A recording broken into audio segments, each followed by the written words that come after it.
Hare Krishna. Welcome back to our study of the Yoga Sutras.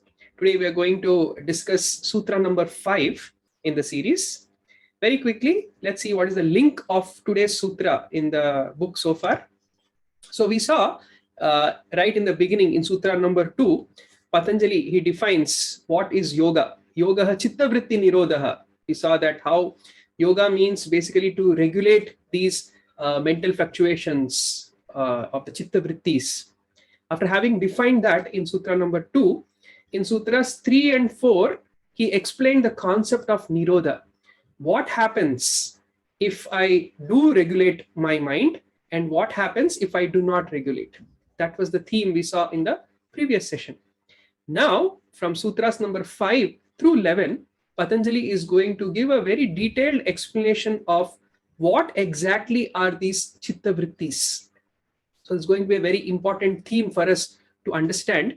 And specifically in Sutra number 5, he is going to talk about a very important characteristic of the chitta vritti. And the next few sutras, he is going to elaborate on these chitta vrittis. So let us see Sutra number 5. Right, this is how he defines. Vrittayaha, panchatayaha, klishta, aklishtaha. Right, so let's recite it. Vrittayaha, panchatayaha, klishta, klishtaha. Right, so what does he say? Vrittis, these chitta vrittis, these modifications in the consciousness. Vrittayaha, panchatayaha, right, means they are of fivefold. So there are 5 varieties of these chitta vrittis, which he is going to list from the next sutra onwards. However, in this sutra, he is going to qualify those vrittis into broadly 2 categories. What are they? Klishta and aklishta. What is klishta? Klishta here means painful. It comes from the same kla dhatu, as in kleshas. Some of you may be familiar with this term. Kleshas means worldly sufferings, right? Especially mental sufferings. So this klesha, klishta come from the same root. It means that which is painful. Another meaning of the word klishta is also something that is detrimental. Detrimental towards what? Towards one's own spiritual practice, towards one's own yoga practice, right? So vrittayaha, panchatayaha, so these fivefold vrittis are either painful or painless. So in order to even elaborate more on this klishta and aklishtas, let's first understand what this vritti in itself means. When I use the term modifications, fluctuations, anything that creates an impression in your mind is a vritti. It could be anything. It could be some kind of a physical activity that you do, right? You just played football, and after the match, you have memories of playing that game, right? Or maybe you didn't do any physical activity, but you just sat down and you read the book, read any kind of a book, and just reading that book, you went through certain experiences. It stored some impressions in your inner space, right? These are all vrittis. Even sometimes you may feel some emotions. They may not be any external trigger, but internally you may feel something. That is also a vritti, right? Or even right now, as you're listening to this video, you are actually creating some impressions, some intellectual impressions, some mental impressions, right? So any time there is a ripple in the chitta space, right, that is a vritti, right? So this we have to understand, because chitta vrittis are not necessarily to be limited to just the output of some physical actions. Sometimes even without doing anything, we may get a particular thought, we may get a particular feeling, or you may even develop some kind of a desire. Those are all chitta vrittis. So understand to what microscopic level Patanjali is talking about, right?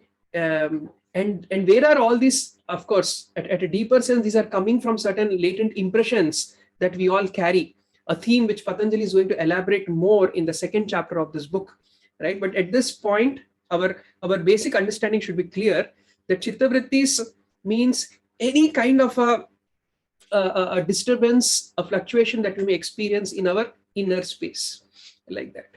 And these, he explains, are of broadly 5 types. And then this is how we can write the translation. The vrittis are fivefold, and they are either detrimental or non-detrimental to the practice of yoga. So in today's session, we'll specifically elaborate on this klishta and aklishta aspect. So that is very, very important for us. You see, the vrittis in themselves are not the problem here, but it is our response to those vrittis, right? That is how he's defining them as painful or painless, right? So to understand, to give a good perspective to this particular scenario, I'll tell you a little story. Some of you might have heard the story. The story of a farmer. So once upon a time in a village, there lived a very wise old farmer. And this farmer, he had a very nice, strong, handsome son. And everybody in the village, they said, oh, you are such a lucky person. You're so fortunate person. You have a very nice, obedient, healthy son like this person. Farmer would always be very neutral to such praise. So one time, unknowingly, just by good luck or whatever you may say, a horse wandered into their farm. And suddenly everybody in the village started saying, oh, look, you are so lucky now. Such good luck that you got such a powerful, nice, healthy horse which you can use in your farming activities. You are so lucky. It is such a good news. Farmer said, good news or bad news? I don't know. Let's see. Right. And suddenly one day, that horse disappeared. And immediately everybody in the village, they came and said, oh no, such a sad incident, such a bad news, right? Such a painful news for you. Your horse disappeared. Again, the farmer said, I don't know, maybe it's a good news or a bad news. He remained quite neutral. Again, after a few days, the horse came back. And it is said, along with that, the horse also brought few other horses because it ventured into the forest. And wandering from there, it came back with few more horses. Again, immediately everybody started praising, oh, you are so lucky. It's such a good news for you. Again, the farmer, he remained very neutral, saying, I don't know, good news or bad news. So one time what happened, the son, he thought, let me try riding this horse. So one day he approached that particular horse, right? And then he decided that, let me ride into horse. So as he started riding, unfortunately, this person, he fell off the horse and he broke his foot. And now everybody in the village saying, oh, such a bad news. Your son had to lose, he fractured his leg. Oh, such a bad news. Again, the wise old farmer, he said, maybe it's a good news. Maybe it's a bad news. I don't know. Right. So then after a few days, the king's messenger happened to come by and he made this, he released, he read out this royal decree, the king's announcement that, look, all the young men in this village, they are immediately called to the city, to the royal palace, because the king is now planning for a war and he wants all young, powerful young men to join his army and go into this war. And with such a difficult war, everybody in the village, they knew that, it's going to be a very fatal war. So, but then the king wanted only healthy, strong, capable people to enter his army. And when the messenger came to this farmer's house, he saw his young son's leg is broken, it's fractured, so he's unfit to become a soldier. So he leaves him alone and all the other youth in the village were taken. And now all the villagers, they come back again and then they say, oh, such a good news, right?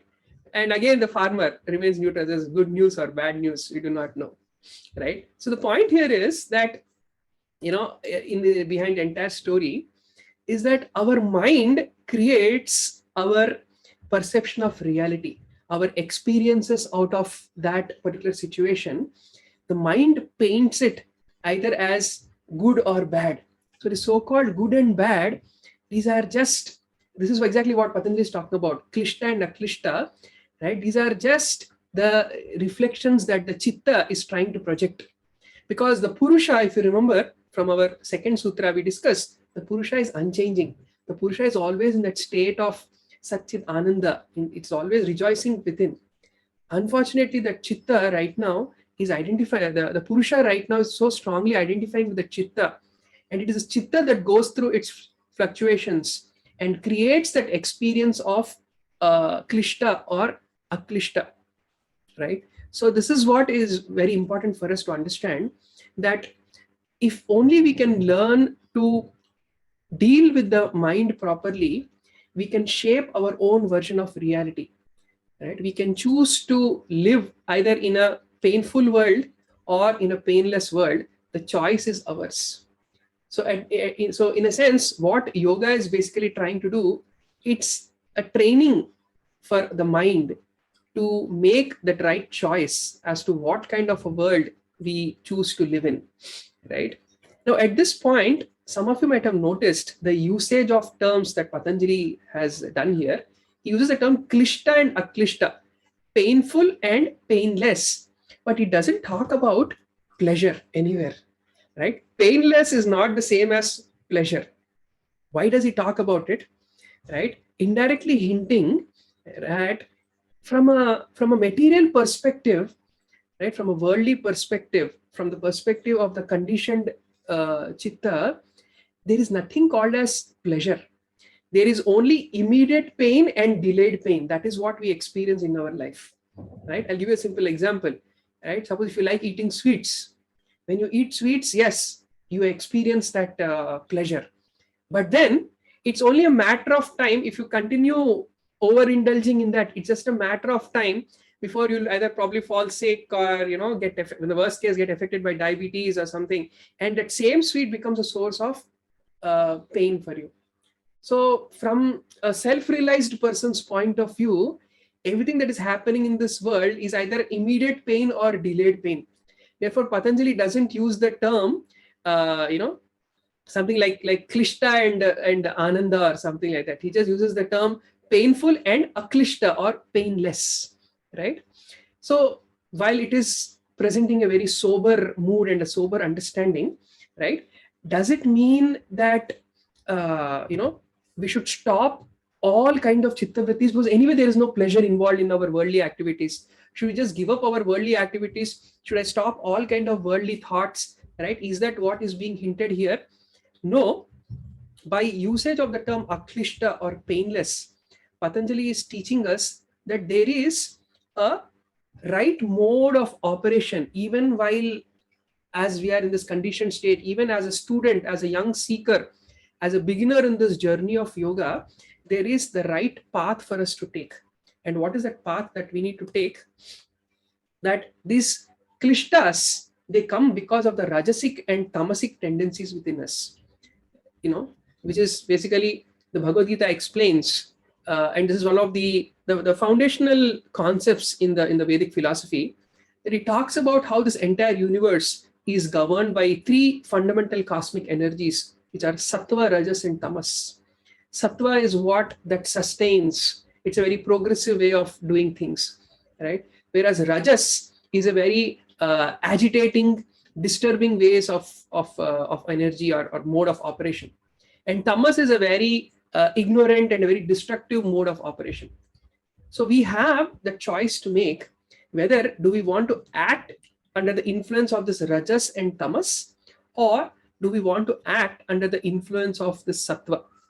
So by giving this indication that there is klishta and aklishta vrittis, Patanjali is telling us that we must all train ourselves to follow that aklishta vrittis, and that is the path that a seeker needs to take, right?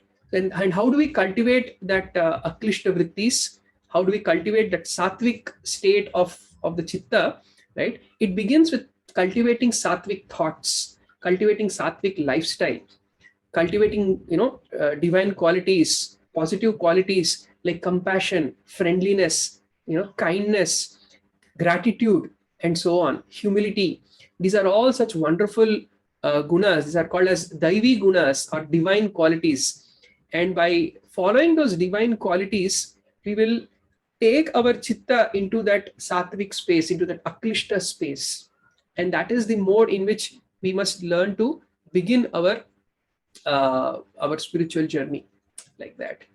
So this is what we saw in today's sutra, where Patanjali, he is describing that how these chitta vrittis are fivefold, and which can be broadly classified into klishta or aklishta, painful or painless, or either detrimental or non-detrimental to our practice of yoga. And we saw that how what exactly are these vrittis? Any kind of a disturbance in the chitta space is called as a vritti, right? And how from the perspective of a self-realized soul, right? Because only the self-realized soul experiences true happiness. But from the worldly perspective, all that we experience in this world is immediate pain or delayed pain, right? And of course, but that does not mean that we have to stop all our worldly activities, but rather we must enter into that aklishta space wherein we try to cultivate those sattvic thoughts, responses, and lifestyle. And these will help any kind of a beginner in their yogic journey. All right. So in the next sutra, we will see what exactly are these fivefold vrittis. And Patanjali is going to not just state them, but give a very beautiful technical definition of each of those five vrittis. So stay tuned for the future sessions. Hare Krishna.